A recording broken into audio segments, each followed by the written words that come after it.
बार बार miscarriage हो रहा है तो शायद अब रुक कर कुछ समझने की ज़रूरत है। अगर नेचुरली आपको कोई मिसकैरेज हुआ है तो आपको कितना टाइम लेना चाहिए नेक्स्ट प्रेगनेंसी के लिए, या अगर बार बार मिसकैरेज हो रहा है तो किन बातों का ध्यान रखना है, ये सब इस वीडियो में आज डिस्कस करूंगी। अगर किसी वुमेन को नेचुरली मिसकैरेज हुआ है तो कितना टाइम लेना चाहिए नेक्स्ट प्रेगनेंसी अटेन करने के लिए। अगर हम बात करें वुमेन के इमोशनल स्टेटस की, इमोशनल एंड फिजिकल स्टेटस की, यानी कि यूट्रस की लाइनिंग को हील होने में कितना टाइम लगता है, तो कम से कम 2 से 3 साइकिल का वेट आपको करना चाहिए, यानी कि 2 से 3 महीने का टाइम। उसमें क्या होता है कि यूट्रस की जो लाइनिंग होती है ना, वो 2 साइकिल्स कम से कम लेती है प्रॉपर उसे हील करने में, प्रॉपर पीरियड्स आने में। अदरवाइज इरेगुलरिटी ऑफ पीरियड्स आपको दिखाई देंगे।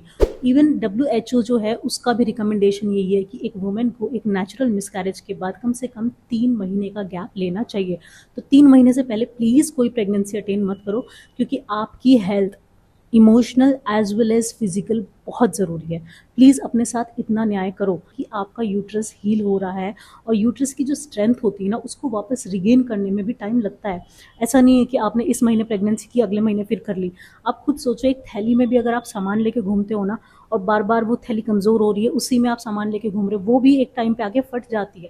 तो ये तो एक यूट्रस है, पतला सा एक ऑर्गन है, तो उसको टाइम दो कि वो हील हो, दोबारा से अपनी जड़ें मजबूत करे, उसके बाद ही आप प्रेगनेंसी अटेन करो। फिर इसके बाद बात आती है उन लोगों की जिनकी बार बार मिसकैरेज हो रहा है। तो बहुत सारी वुमेन्स में ना ये हो रहा है कि बार बार जो है मिसकैरेज हो जाता है, बहुत अनफॉर्चुनेट कंडीशन, प्रेगनेंसी अटेन हो जाती है, कुछ टाइम के बाद जो है मिसकैरेज हो जाता है। बहुत ही हार्ट ब्रोकन से पेशेंट होते हैं। जब तक आप इस प्रॉब्लम का पता नहीं लगाओगे ना, तो ये मिसकैरेजेस होते रहेंगे।